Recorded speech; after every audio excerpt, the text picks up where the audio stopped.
Good evening, and welcome to Chef Michael's Kitchen. I have a two-part show today, so it's really going to be an interesting show, something a little different today. I think most of you probably realize that Chef Michael has been struggling with some of my outside grilling and trying to get that together. Had the camera fall over. Last night the grilling and everything came out pretty good, but I was going inside and outside and trying to get all that together.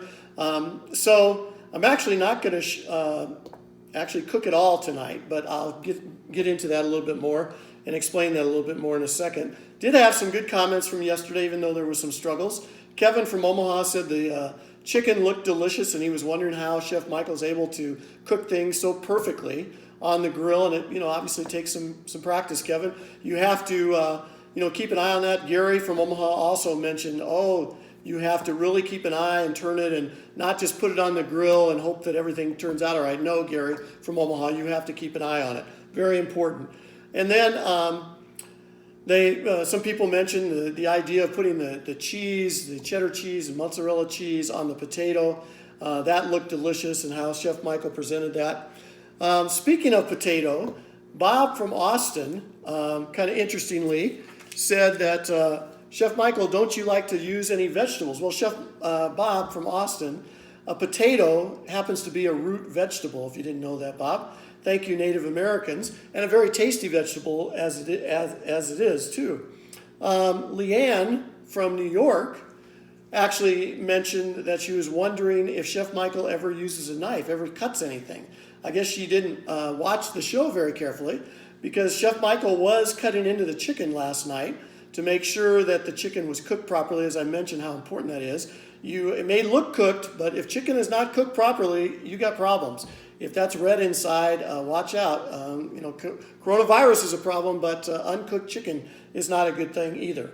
And then also, Chef Michael did cut the potato before I put the butter and cheese on that, and I did that in a delightful way. So obviously Leanne from New York was not watching that carefully. Just wanted to mention that. So as I mentioned, I'm not actually going to be doing any cooking today. The second part of the show, I decided, people have been asking me, Chef Michael, what do you do during the day, especially with this pandemic? Are you behind the scenes? What's going on? And yes, I do a lot of prepping during the day. There's a lot to do to get ready for my show, writing the script and preparing, various things. Like I made the homemade salsa the other day, and the homemade Spanish rice and tortillas, and all those types of things. It takes a lot of work to do all those things. But today I decided, it was such a beautiful day in Colorado. I think it was about 70 today. I decided to get out and actually take a hike. And for that reason, I was able to video some of my hike today and give people a chance to see how Chef Michael enjoys getting up into the mountains a little bit. And also, I think it was a very pretty day, and I think people will enjoy that. So that's what the second part of this show is Chef Michael hiking. I hope you enjoy that. Again, thanks for tuning in. I will see you tomorrow on Chef Michael's Kitchen. Take care. I love you all, and I will see you tomorrow.